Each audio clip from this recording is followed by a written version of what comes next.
Jadi konsep-konsep inovasi teknologi ini misalnya pemilihan benih unggul, mari mereka lakukan dalam konsep Wanatani.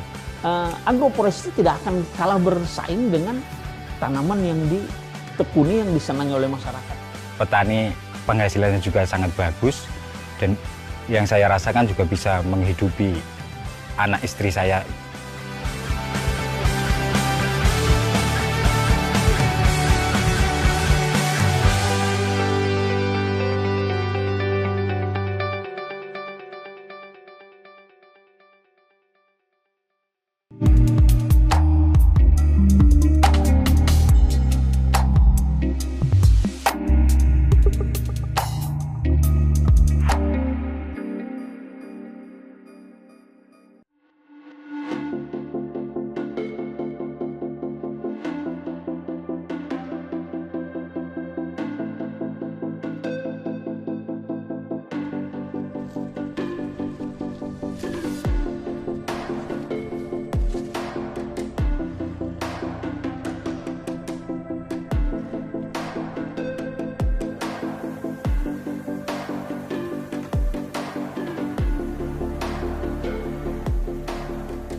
Kita punya sejarah panjang terkait dengan agroforestry ini, di mana di setiap daerah zaman dulu itu sudah mengembangkan pola-pola kombinasi tanaman hutan dengan tanaman pertanian di lahan-lahan mereka.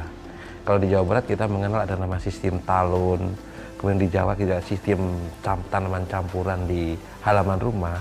Itu merupakan salah satu bagian penting bagaimana masyarakat itu mengembangkan kelola lahan-lahan mereka dengan azas ekonomi dan kelestarian. Jadi ada tanaman pertanian yang dipanen setiap waktu, tapi juga ada tanaman tahunan yang mereka manfaatkan untuk menjaga lahan-lahan mereka agar tetap lebih baik.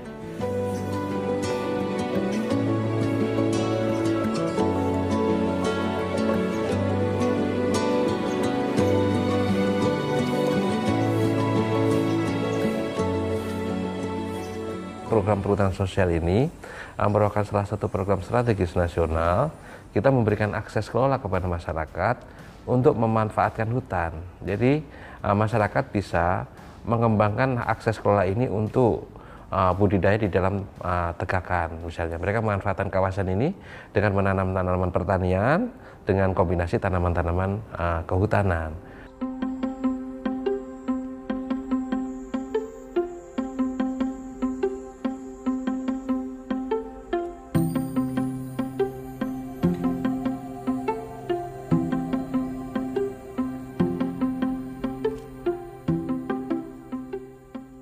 Kalau dulu mungkin tanamannya tidak variatif ya, sekarang kan mereka harus membaca kebutuhan pasar, ya kan?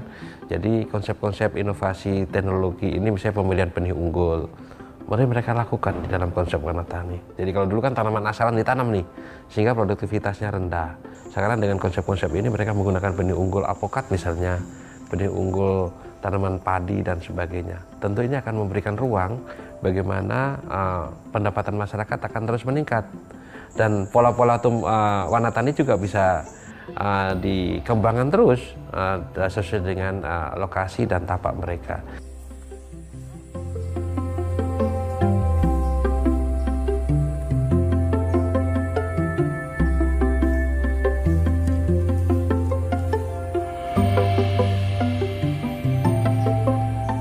Saya kira kita akan kuatkan di konsep regulasinya.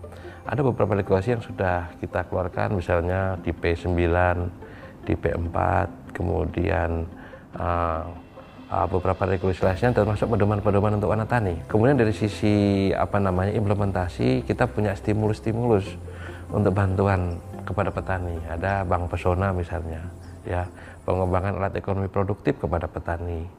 Ini kita lakukan. Kemudian yang ketiga, pengembangan sumber daya manusia.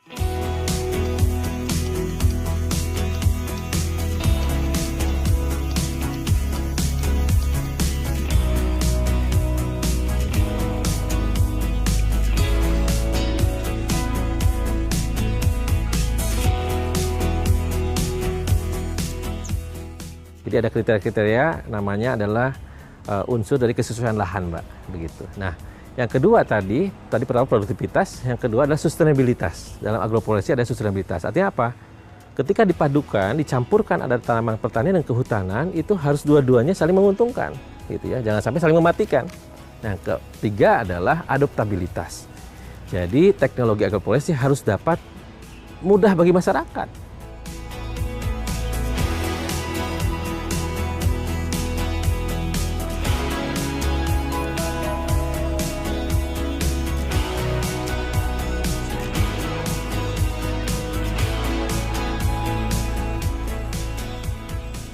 Dalam konteks agroforestry yang perlu dikembangkan, terutama adalah inovasi kaitannya dengan bagaimana kombinasi yang lebih luas. Karena ada muncul istilah-istilah agro-silvopastural, misalkan gitu ya.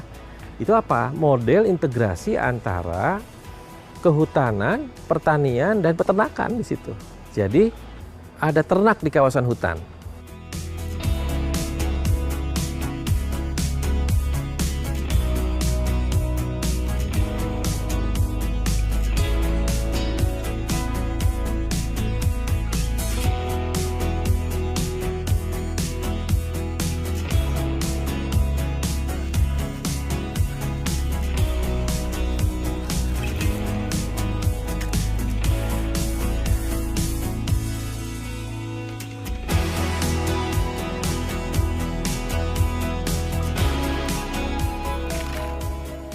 Ada lagi agro-silvofishery, yaitu kombinasi antara tanaman kehutanan dengan perikanan. Itu tambak-tambak, gitu ya. Itu untuk hutan mangrove, misalkan begitu ya. Nah, ini juga sebagai inovasi-inovasi ya. Nah, ke depan tentu dengan permasalahan yang makin kompleks, kita juga bisa padukan inovasi ini kaitan dengan kelembagaannya. Siapa yang berperan untuk bisa mengelola, gitu ya, mengelola lahan-lahan hutan agroforestry ini supaya bisa berlangsung secara lebih dinamis.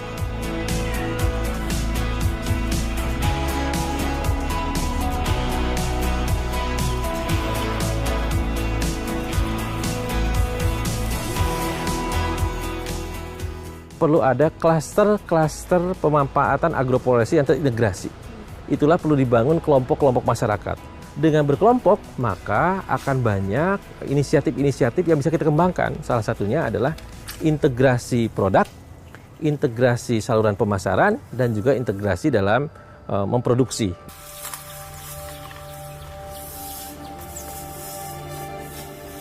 Justru malah petai ini berbuah terlebih dahulu dan hasilnya juga bagus. Ya, alhamdulillah juga pasar juga menyerap dengan baik, mengirim komoditas pangan ke Jepang.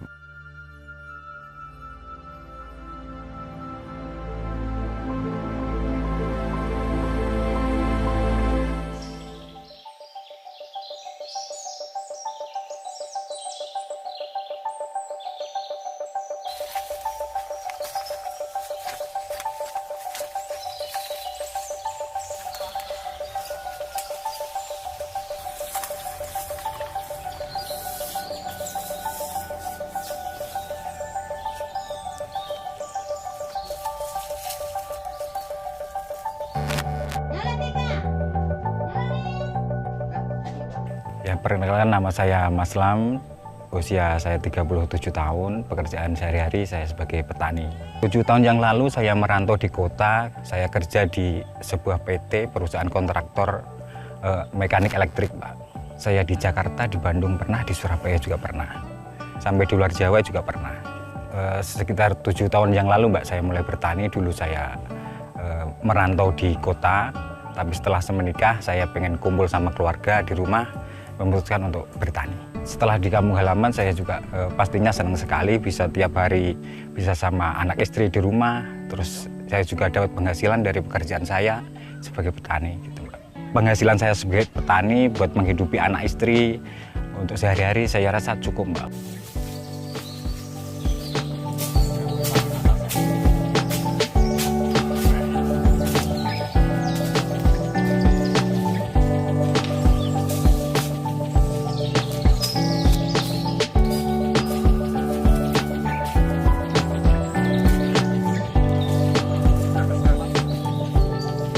Di sini saya menanam selain palawija, saya juga menanam pohon buah-buahan termasuk nangka, pete. Sebagian saya juga nanam apokat sama mangga.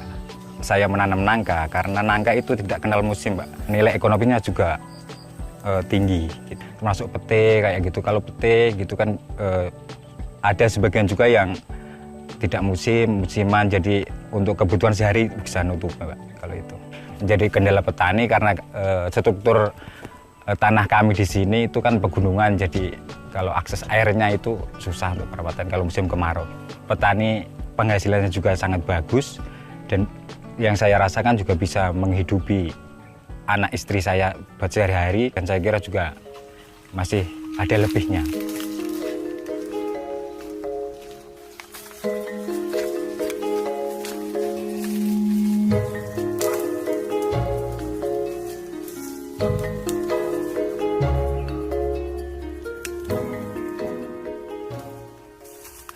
Sampai dengan saat ini banyak komoditas yang telah ditanam di Desa Sukobubuk, terkhusus di Gunung Pati Ayam ini, tetapi yang varietasnya paling banyak itu ada pete, ada mangga, ada nangka, dan juga sebagian ada apokat. Saat ini pete yang paling banyak, ada sekitar 25.000 pohon yang sudah tertanam untuk pete ini, tapi yang sudah berbuah sekitar 10 ribuan lebih.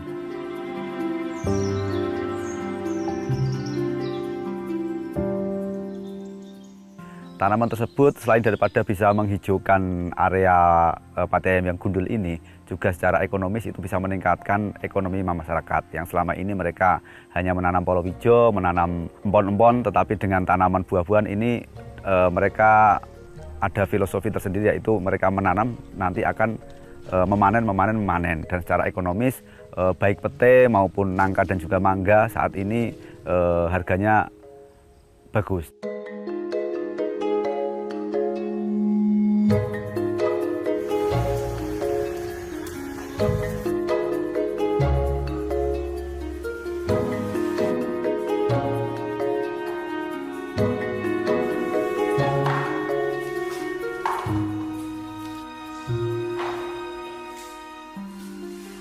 Justru malah pete ini berbuah terlebih dahulu, dan hasilnya juga bagus. Ya, alhamdulillah juga pasar juga menyerap dengan baik. Kami sebagai pengurus kelompok itu mencarikan relasi atau buyer-buyer yang bisa menyerap pete kami, mengirim komoditas pangan ke Jepang. Kami sepakat untuk membuat produk yang sesuai diharapkan dari buyer yang mengekspor pete tersebut ke Jepang. Kuantitasnya akan ditambah permintaan dari Jepang ini, yang awalnya hanya 3 kintal pete kupas, ini ada permintaan 1 ton.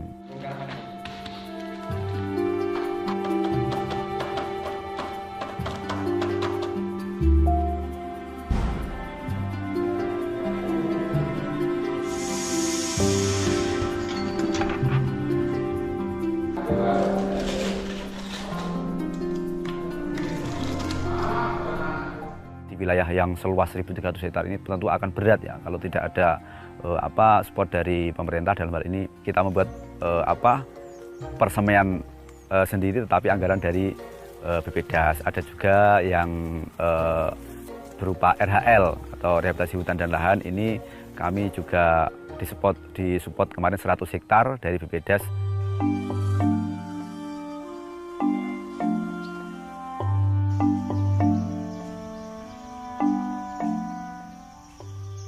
Jadi kalau dari kegiatan KBR kita memberikan paket bantuan, ini 25 hektar untuk setiap kebun bibit rakyat yang bibitnya sebanyak 35.000 batang. Nah, kalau bibit persemaian permanen ini masyarakat meminta, kemudian kita bagi bibitnya, kita kasih berupa bibit. Bedanya itu ya, kalau KBR tadi mereka kita edukasi untuk bisa membuat bibit. Kalau ke sini mereka tinggal minta, tapi tidak boleh dari KBR meminta ke sini, kan sudah ada anggarannya sendiri.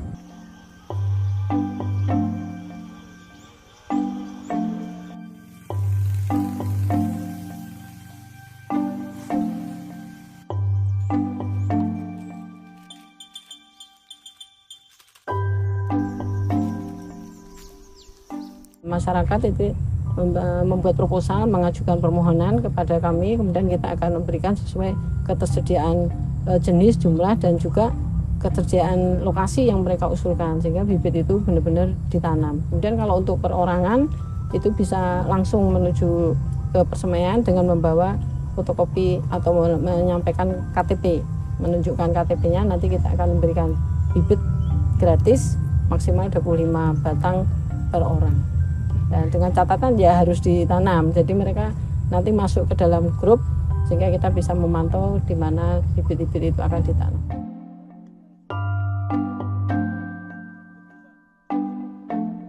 Lebih saya piara mente daripada piara jagung. Setengah mati saya piara jagung. Kalau mente cuma kasih bersih begini baru pupuk sudah. Kalau petani jambu mente tiap 3 bulan sudah pegang doi, biar cuma sedikit senang saya.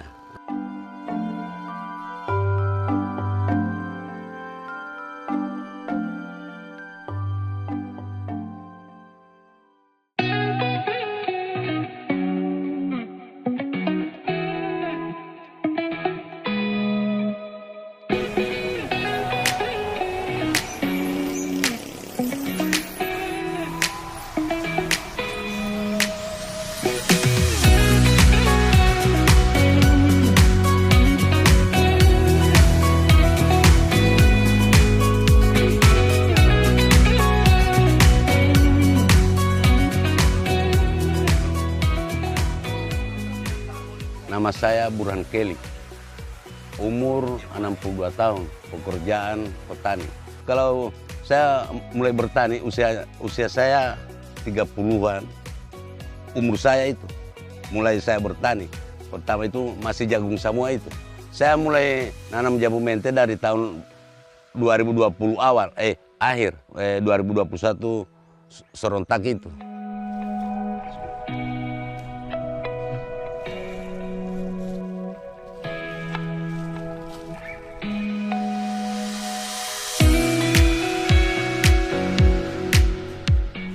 Saya dengar mente ini memang boleh ditanam, hasilnya bagus.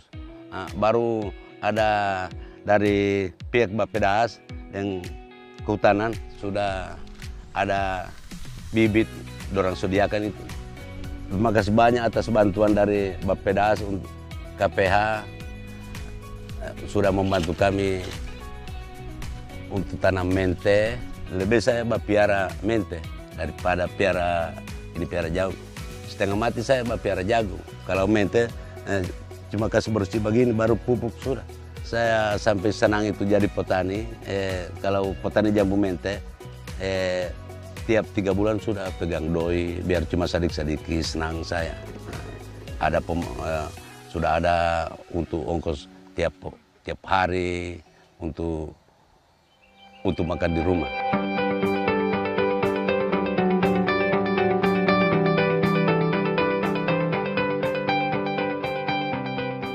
Tentu kita di sini dari Bappedas melalui pendamping kita membagikan juga alat pemecah jambu mente, biji jambu mente kepada petani-petani yang menggarap dalam lokasi Rahel untuk mendapatkan nilai ekonomi lebih tinggi. Ya, kalau dia biji itu di kisaran itu tadi 5.000 sampai 10.000 di tingkat petani. Tapi bervariasi juga, bahkan di Kabupaten Pohuwato di minggu lalu kami ke sana itu bahkan sampai 14.000. Itu bergantung juga pembelinya dengan kualitas jambu mente itu sendiri. Iya, kalau dia utuh, bundar, bagus, berisi, pokoknya super lah kualitasnya, itu harganya bisa mencapai 150.000 di Gorontalo.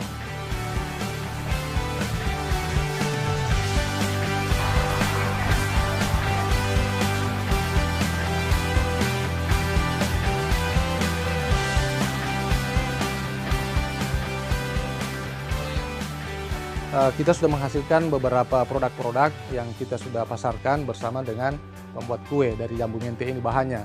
Karena di Gorontalo ini salah satu kue yang khas di sini adalah kue kerawang. Itu bagus, cakep, cantik deh kuenya.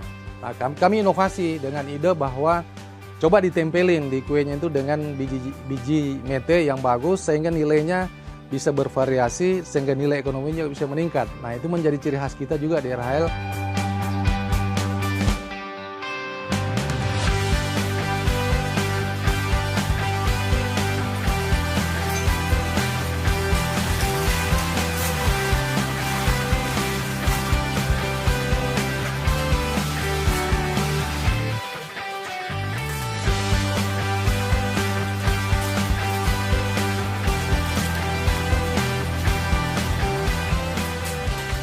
Nah, inovasi kita lakukan adalah kolaborasi antara Dinas Lingkungan Hidup, KPH dengan BPDAS, memikirkan, kemudian kita mengambil suatu keputusan bahwa kita perlu mengembangkan pola agroforestry, supaya unggulan petani juga ini bersama pemerintah daerah untuk pengembangan jagung bisa berbarengan dengan regulasi hutan dan lahan, sehingga kita tetapkan sepakati pola tanaman agroforestry.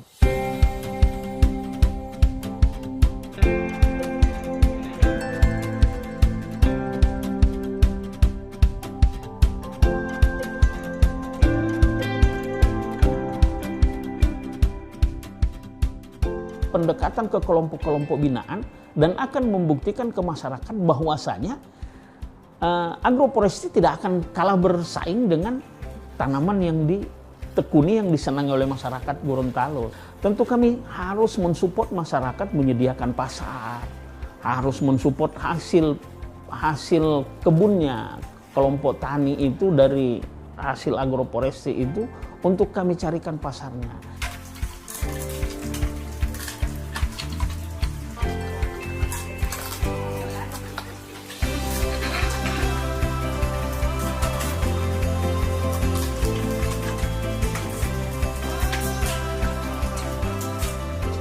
Kenapa harus agroforestry ini yang kita kawal, yang kita apa? Karena ada beberapa manfaat yang kita dapatkan. Di samping ekonomi, ekonomi masyarakat akan kena dampaknya, kualitas lingkungan hidup pun akan berubah. Karena lahan-lahan kritis yang di Provinsi Gorontalo angkanya masih cukup tinggi, dengan adanya ketertarikan agroforestry. Jadi kalau ada yang melihat yang udah berhasil, semua pasti berlomba untuk sana. Nah, itu target yang kami.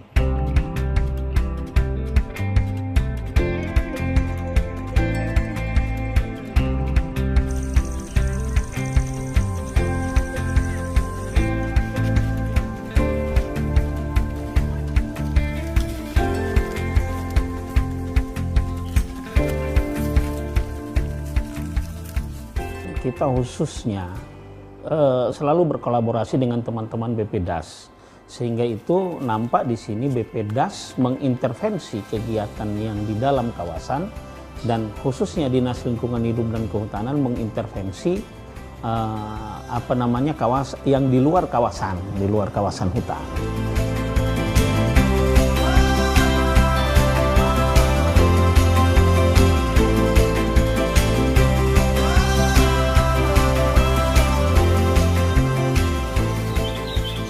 Mulai tahun 2022-23 sampai sekarang, ini semua kegiatan RHL bibit ini berasal dari persemaian permanen.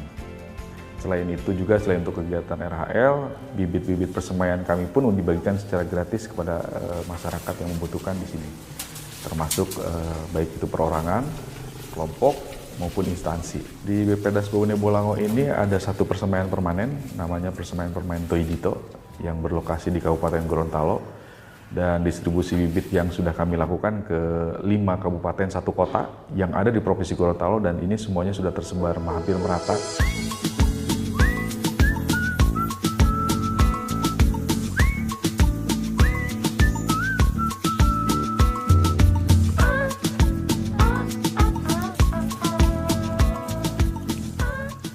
Mayoritas di kegiatan RHL kita itu buah-buahan, Bu.